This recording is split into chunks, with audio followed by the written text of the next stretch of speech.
लेकिन इस बीच एक बार जरा ग्राफिक्स के नजरिए आपको आंकड़े दिखा देते हैं जिससे आप अंदाजा लगा सकेंगे कि तीनों ही एमसीडी में कैसे बहुमत की तरफ रुझान के नजरिए से Bharatiya Janata party 182 double century नहीं, फिलहाल तो ऐसा ही दिख रहा है। 182 पर सिमटती हुई जीत के साथ बवाना में बीजेपी उम्मीदवार आगे हैं, ये हम आपको दिखा रहे हैं। लेकिन अब आइए एक एक करके तीनों ही एमसीडी में ये यहाँ पर टेबल पर आपको दिखाते हैं कि कौन कहां पर जीतता हुआ दिखाई दे रहा है। तीनों ही जगहों पर बीजेपी बहुमत की तरफ रुझानों के मुताबिक, और इसी के साथ आम आदमी पार्टी नंबर 2 की पार्टी बनती हुई दिखाई दे रही है। ये हम आपको दिखा रहे हैं उत्तरी दिल्ली में 103, क्योंकि 103 पर ही वोटिंग हुई थी। 69 नॉर्थ एमसीडी का ही हम आपको दिखा रहे हैं। 69 पर बीजेपी, 17 पर कांग्रेस, 15 पर यहां पर नंबर 3 की पार्टी है। तीनों एमसीडी को अलग अलग से भी आप देख सकते हैं इसमें किसको कितने वार्ड्स मिल रहे हैं अलग अलग। उत्तरी के बाद आइए अब आपको दिखा देते हैं दूसरे नंबर के एमसीडी साउथ, दक्षिणी एमसीडी, यहां पर 74 भारतीय जनता पार्टी के साथ। तो साउथ एमसीडी को वैसे भी जरा पॉश इलाका माना जाता है। कांग्रेस 14, यहां पर आम आदमी पार्टी 1 वार्ड की बढ़त के साथ नंबर 2 की पार्टी बनती हुई। यहां पर 104 में से 104 सभी वार्ड में वोटिंग की गई थी। सिर्फ नॉर्थ में और ईस्ट में एक वार्ड कम पर वोटिंग हुई थी। ये देखिए 63, 64 में से यहां पर 39, यहां पर भी बहुमत, लेकिन यहां पर 2 वार्ड्स की बढ़त के साथ 13 लेते हुए आम आदमी पार्टी नंबर 2 की पार्टी बनती हुई, और कांग्रेस पार्टी 10 पर यहां पर नंबर 3 की पार्टी बनती हुई दिख रही है। और तीनों को अगर जोड़ दें तो 183 के साथ भारतीय जनता पार्टी एक जबरदस्त जीत की तरफ बढ़ती हुई एमसीडी में। इस बीच प्रहलादपुर में काउंटिंग अब तक शुरू नहीं हुई है, ताला खुला मिला है। जो जानकारी आ रही है वो पूरी तरफ से इसके होना है। जो स्ट्रांग रूम होता है जहां पर ईवीएम रखे जाते हैं, वहां का ताला पहले से खुला होने का आरोप लगाया गया है। तो हो सकता है यहां पर फिर से वोटिंग हो, जो भी हो। अभी शुरुआती जानकारी आ रही है प्रहलादपुर जहां पर काउंटिंग नहीं हो पाई है। वजह ये कि स्ट्रांग रूम एक बूथ पे खुला हुआ, वहां का ताला पाया गया और इसलिए वहां की काउंटिंग रोक दी गई है। लेकिन इससे आगे बढ़े तो जो तमाम 270 वार्ड हैं उनमें से 183 में बीजेपी आगे, 40 में कांग्रेस, 43 के साथ नंबर 2 की पार्टी बनती हुई आम आदमी पार्टी। यानी बीजेपी के लिए एक जबरदस्त जीत। तो आम आदमी पार्टी के लिए इसे बड़ा झटका कहा जाएगा, क्योंकि 67 सीटें 70 में से लेकर वो दिल्ली की सत्ता पर काबिज हुए थे। प्रचंड जनादेश सफाया कर दिया था कांग्रेस का, 0 पर कांग्रेस पार्टी पहुंच गई थी। बीजेपी 3 में सिमट गई थी, बावजूद इसके कि 2014 के लोकसभा चुनाव में 7 के 7 सांसद बीजेपी के थे। आम आदमी पार्टी ने धो डाला था विधानसभा चुनाव में बीजेपी को, लेकिन यहां पर 2.25 साल की सत्ता के बाद कहां पहुंचे हैं, ये क्या हो गया। ये देखिए एक बार फिर से ये कांग्रेस पार्टी नंबर 2 हो गई है। तो चलिए रुझानों के साथ जरा रिस्क है अभी किसी को स्थायी जगह देने में। नीलांजन जी हाथ उठा रहे हैं कुछ बोलने के लिए। 42 के साथ अब कांग्रेस पार्टी नंबर 2 पर है और 37 पर आम आदमी पार्टी। नीलांजन जी, पहली बात तो ये कि भारतीय जनता पार्टी की 2/3 मेजॉरिटी तब है। 183 का मतलब है 2/3 मेजॉरिटी। लेकिन एक मज़ेदार बात पे मैं सबका आकर्षण मतलब खींचना चाहता हूँ। जमानत जब्त होने के लिए कम से कम 1/6 वोट आने चाहिए। ठीक है, उस हिसाब से अगर वोट को सीट में कन्वर्ट करें तो 45 कम से कम आने चाहिए, या तो कांग्रेस के आम आदमी पार्टी की जमानत जब्त से बचाने के लिए, उस कॉन्सेप्ट से बचाने के लिए। तो हम ये कह सकते हैं कि आज अभी के जो रुझान है उसके हिसाब से कांग्रेस की और आम आदमी पार्टी की का जमानत जब्त हो। 1/6 चाहिए, 1/6 चाहिए और 1/6 45 है। 45 दोनों पहुंच नहीं रहे। नंबर 2 नंबर 3 की लड़ाई ऊपर नीचे की चल रही है।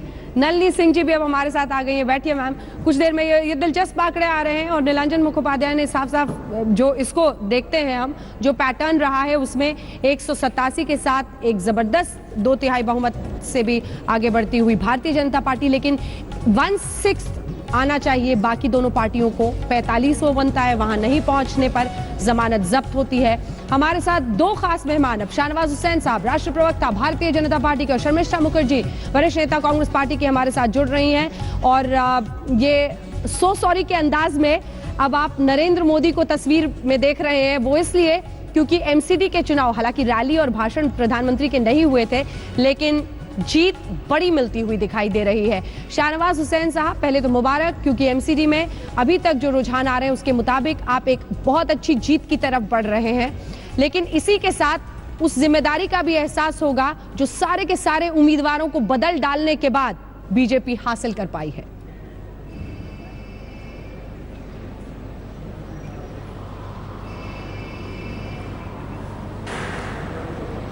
देखिए, बीजेपी एक बड़ा निर्णय की जब सारे उम्मीदवार बदले। उन्होंने कहा कि इस बार आप जीते थे, इस बार जिताइए, नए लोगों को मौका दीजिए। और बहुत अडिग होकर ये फैसला पार्टी के केंद्रीय नेतृत्व ने राज्य से मिलकर किया। सवाल ये है कि आज का जो चुनाव है ये एमसीडी का चुनाव है। पहले तो मैंने अंजना जी तय किया था कि मैं आज डिबेट में बैठूं कि नहीं, क्योंकि एमसीडी का चुनाव है, दिल्ली के प्रवक्ता बैठेंगे, लेकिन इसका संदेश बड़ा था। क्योंकि आम आदमी पार्टी सिर्फ दिल्ली की बात नहीं करती थी, बल्कि दिल्ली में जीतने के बाद काम कम करते थे, बातें ज्यादा करते थे, अपनी उपलब्धियां कम बताते थे, कमियां ज्यादा बताते थे। काट की हांडी थी, एक बार चढ़ी। दिल्ली की जनता को लगता था इतना मौका दिया, लेकिन दिल्ली के लोगों की उम्मीद पर जो झाड़ू फेरा गया, दिल्ली की जनता ने एक निर्णय दिया है कि आम आदमी पार्टी के आत्मचिंतन का वक्त है। क्या नैतिकता के आधार पर जिस दिल्ली के लोगों ने उनको बहुमत दिया, आज दिल्ली के लोगों ने वो दी हुई शक्ति उनसे छीन ली है, उनको बता दिया है। क्योंकि 70 विधानसभा है और 70 के 70 विधानसभा के 270 वार्ड में चुनाव है। ये जनमत संग्रह है आम आदमी पार्टी के सरकार के खिलाफ। क्योंकि जिस तरह आम आदमी पार्टी दिल्ली में काम नहीं की, सिर्फ आरोप लगाने की मशीन बन गई, प्रधानमंत्री को गाली देने की मशीन बन गई, लोगों को बहुत बुरा लगा था। ठीक है, तो ये कोई कॉरपोरेशन के मुद्दे तो हैं, लेकिन एक ऐसी पार्टी जो बहुत उम्मीद दिखाकर आई थी और उन्होंने उम्मीदों पर पानी फेरा, उसके लिए एक संदेश है। और दिल्ली, ये जान लीजिए, दिल्ली में पूरे देश के लोग रहते हैं, नॉर्थ के, ईस्ट के, साउथ के, वेस्ट के। दिल्ली के अंदर मिली जुली पूरे, अगर आप कहें, रहते हैं, आपकी पार्टी को भी अंदाजा है, तभी आपने पूर्वांचली विद ग्लैमर मनोज तिवारी को आगे किया। लेकिन मैं शाहनवाज जी आपको टोक रही हूँ बीच में इसलिए क्योंकि मैं जरा आपसे ये भी पूछना चाहती थी, आपने जो बड़ी चतुराई से बता दिया कि हम नए चेहरों को चांस देना चाह रहे थे। सर, आप भी जानते हैं दिल को बहलाने के लिए गालिब ख्याल अच्छा है, पर आपको भी पता है कि एमसीडी में भ्रष्टाचार के कितने संगीन इल्जामों के बीच आपको इन तमाम उम्मीदवारों को बदल डालना पड़ा। पूरे घर के बदल डाले तब 187 मिले। मेरा एक सवाल शर्मिष्ठा मुखर्जी जी से है, उसके बाद आप इसका जवाब दीजिएगा। शर्मिष्ठा मुखर्जी जी, मैं आपको नंबर 2 की पार्टी बनने पर बधाई तो दे सकती हूं, लेकिन कोई गारंटी नहीं है क्योंकि ऊपर नीचे बहुत हो रहा है। मेरा सवाल ये है आपसे कि अभी भी अगर 1/6 वाले फॉर्मूले को देखें तो 45 वोट चाहिए कम से कम जमानत जब्ती से बचने के लिए, वो नहीं होता हुआ दिख रहा है। यानी अभी भी, जिसे प्रोवर्बियल अंदाज में कहा जाता है, दिल्ली कांग्रेस से बहुत दूर। इसका अर्थ यह है कि आज भी जनता आपको सत्ता कहीं पर भी एमसीडी तक में संभालने के काबिल नहीं समझ रही।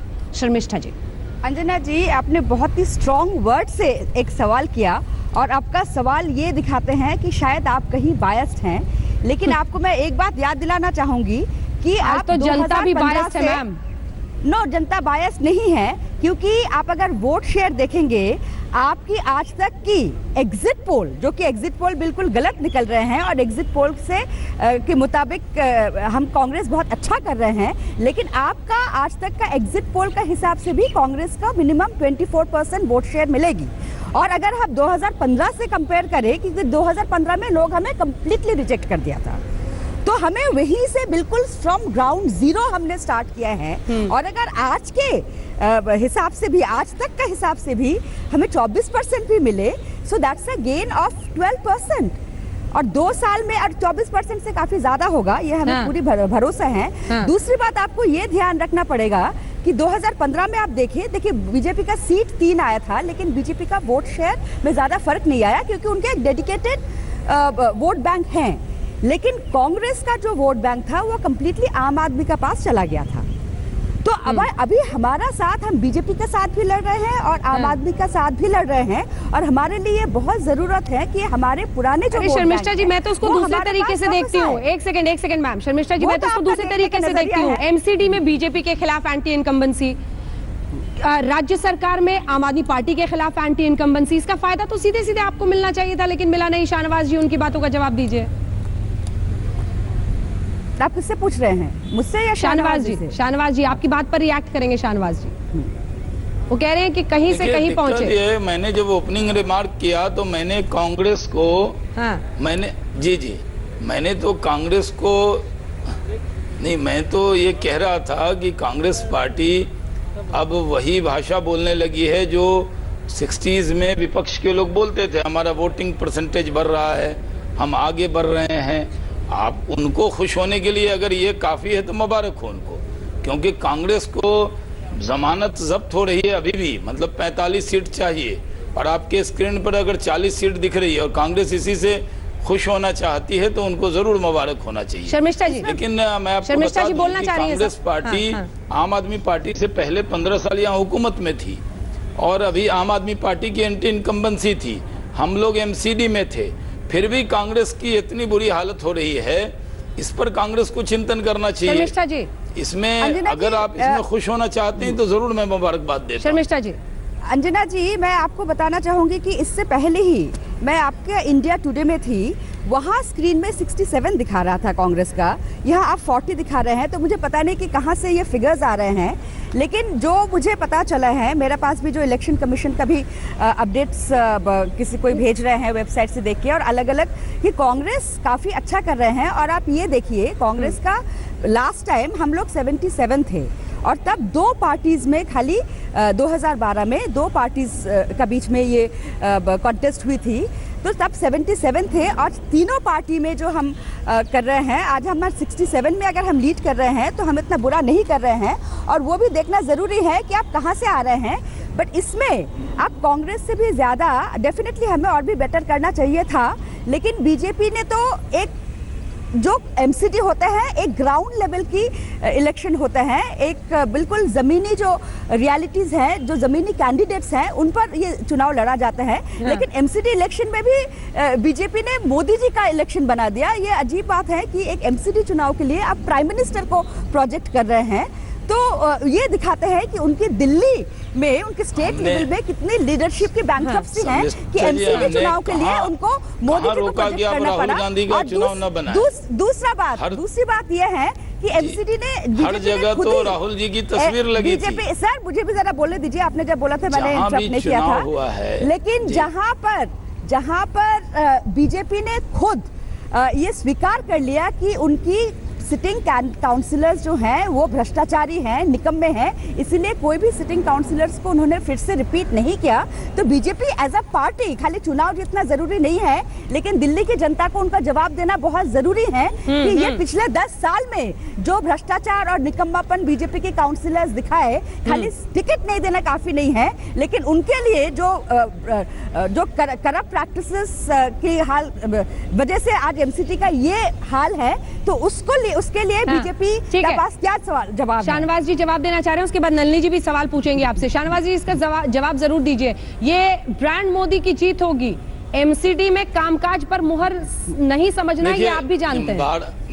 जिस पार्टी पर देखिए,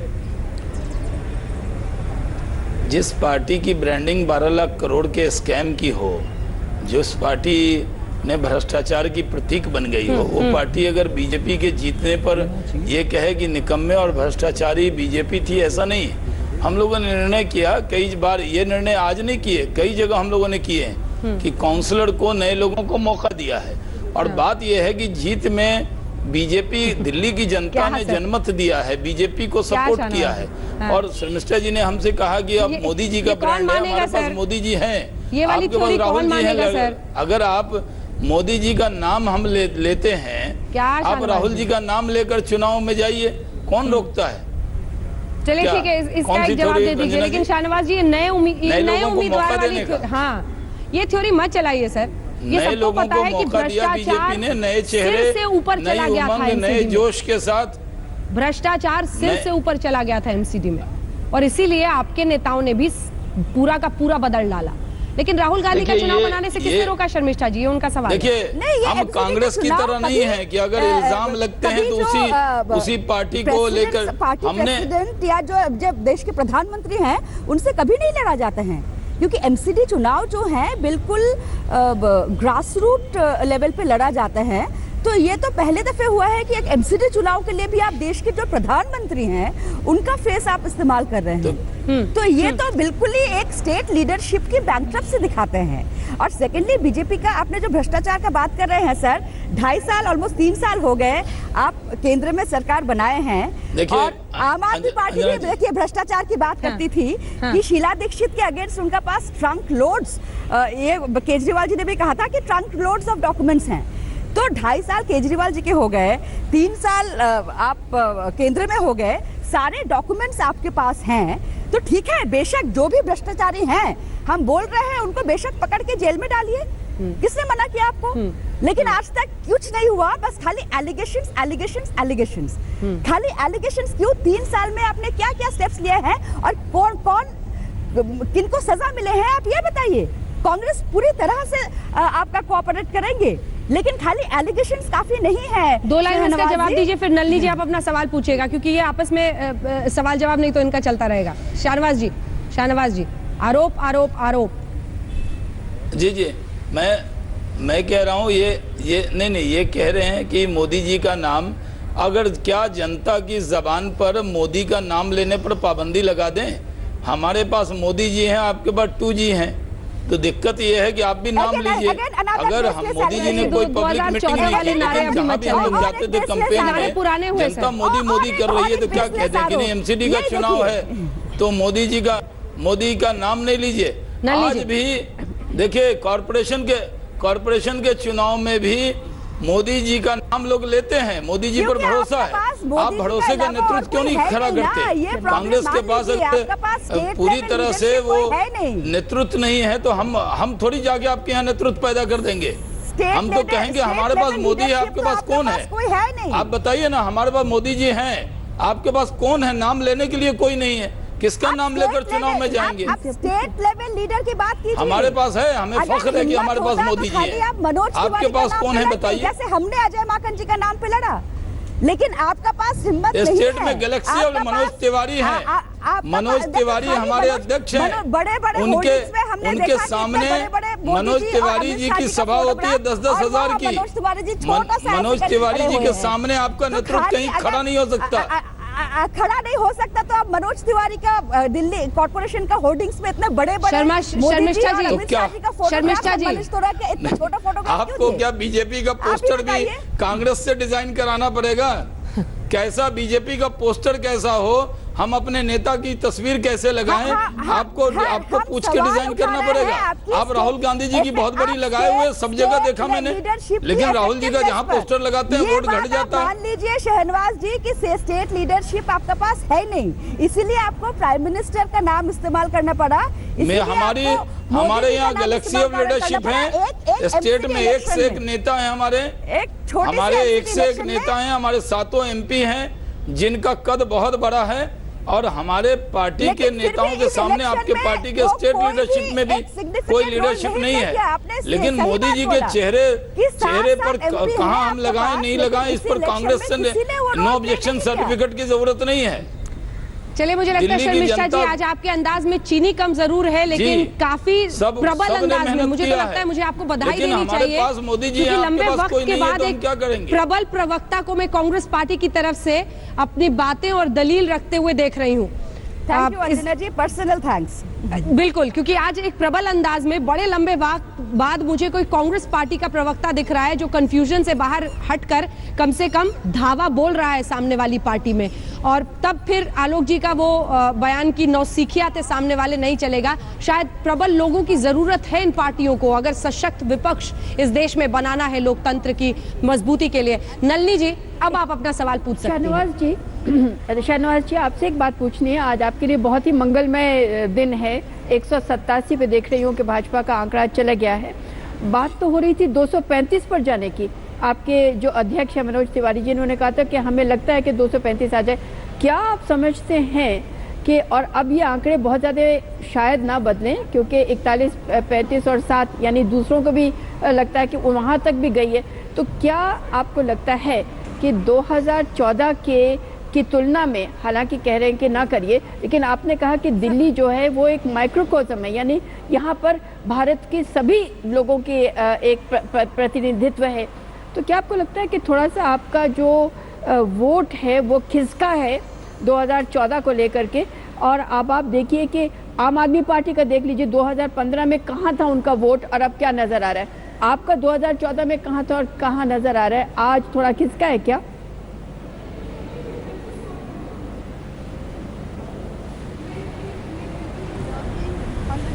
शाहनवाज जी, देखिए 2014 में अगर दिल्ली को, मैंने कहा कि दिल्ली ऐसी जगह है जो पूरे देश के लोग रहते हैं यहाँ, अगर इसी को हम ओपिनियन मान लें तो मैं आपसे कह रहा हूँ कि 2014 में अकेले बीजेपी 2/3 बहुमत नहीं प्राप्त की लोकसभा में।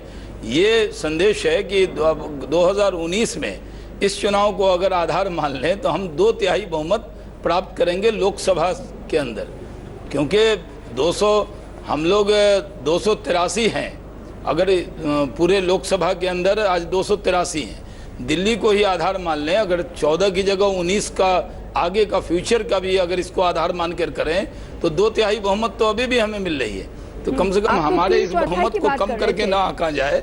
हाँ, ये हमारे लिए, तिवारी ने तो सुबह 235 का दावा कर दिया था। पर लड़े, लगता था जिस तरह का माहौल है कि सारी सीटें जीतेंगे। मैं इस बहस को थोड़ा आगे ले जाना चाह रही हूँ, क्योंकि अब योगेंद्र यादव जी ने स्वराज इंडिया पार्टी की तरफ से पिछली बार कहा था, शाहनवाज जी वो अध्यक्ष हैं तो क्या कहते वो, ठीक है, कम से कम आम आदमी पार्टी की तरह तो दावा नहीं किया। योगेंद्र यादव जी ने ये कहा कि जो पार्टी, आम आदमी पार्टी की तरफ उनका इशारा था, राइट टू रिकॉल, उन्होंने कहा था रामलीला मैदान से अरविंद केजरीवाल ने कि बीच में भी अगर जनता चाहे तो वो अपनी सरकार को वापस बुला सके, यानी उसे हटा सके, ये उसको अधिकार मिलना चाहिए। क्या ऐसे वक्त पर लगता है कि इस बात को तमाम पार्टियां, आप लोग भी उठाएंगे? क्योंकि जो शख्स राइट टू रिकॉल की बात करता है उसके लिए ये नतीजे महत्वपूर्ण होने चाहिए। ये अपने आप में एक वोटिंग पैटर्न में ईवीएम के जरिए एक ऐसी वोटिंग की गई है जिसमें नंबर 3 की पार्टी अभी के रुझानों के मुताबिक आम आदमी पार्टी 37 पर सिमटती हुई। शर्मिष्ठा जी, देखिए, राइट टू रिकॉल हमारे कॉन्स्टिट्यूशन में नहीं है, लेकिन केजरीवाल जी हमेशा राइट टू रिकॉल का बात कहते हुए हैं और ये बात स्पष्ट है कि ये जो वोट है एमसीडी की, ये केजरीवाल जी की 2.5 साल की सरकार पे एक रेफरेंडम है। ये रेफरेंडम स्पष्ट ये दिखाते हैं कि केजरीवाल जी का सरकार और उनकी पॉलिटिक्स दिल्ली की जनता बुरी तरह से रिजेक्ट कर दी। तो केजरीवाल जी की अपने बात के हिसाब से वो राइट टू रिकॉल की बात करते थे, तब उनका पास अगर कुछ भी प्रिंसिपल है, कुछ भी मोरालिटी के हिसाब से उनको इमीडिएटली रिजाइन करना बहुत जरूरी है, क्योंकि वही खुद राइट टू रिकॉल की बात करते थे। तो अब जब आ गए हैं, बस 2.5 साल में केजरीवाल जी को आम आदमी सरकार को, आम आदमी पार्टी को जनता ने रिजेक्ट कर दिया, तो उनको तो इमीडिएटली रिजाइन करना जरूरी है। लेकिन शाहनवाज जी फिर वो ये कहेंगे ना कि अब ये सबक मुझे कांग्रेस और बीजेपी सिखाएगी, जो सिर्फ और सिर्फ कुर्सी से चिपके रहने की राजनीति करती है।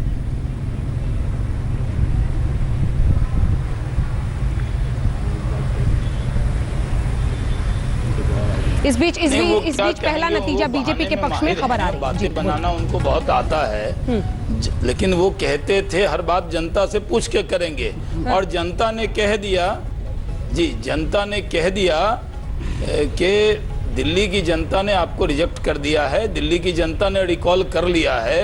और जितनी बड़ी बड़ी बातें अगर उनकी पुरानी बाइट निकाल कर देखेंगे तो दिल्ली में 70 विधानसभा के अंदर चुनाव हुए हैं। इससे बड़ा ओपिनियन पोल क्या होगा, एग्जिट पोल क्या होगा, निर्णय क्या होगा? दिल्ली के लोगों ने कह दिया है कि अब अरविंद केजरीवाल साहब आराम करें, उनको जरूर इस पर विचार करना चाहिए कि वहाँ कैसे हुकूमत करेंगे। जहाँ 272 सीट है वहाँ आपको 30-35 सीट मिलती है, फिर भी आप हुकूमत कैसे करेंगे? क्योंकि जनता का विश्वास आज उन्होंने खो दिया है। वो काम करने की जगह आरोप लगाने की मशीन हो गए। सुबह से शाम तक आरोप लगाना, केंद्र के बारे में कहना, ईंट से ईंट बजा देंगे। तो आपकी तो जो नींव की ईंट जनता ने खींच ली है, तो ईंट है ही नहीं, बजाएंगे कहाँ आप?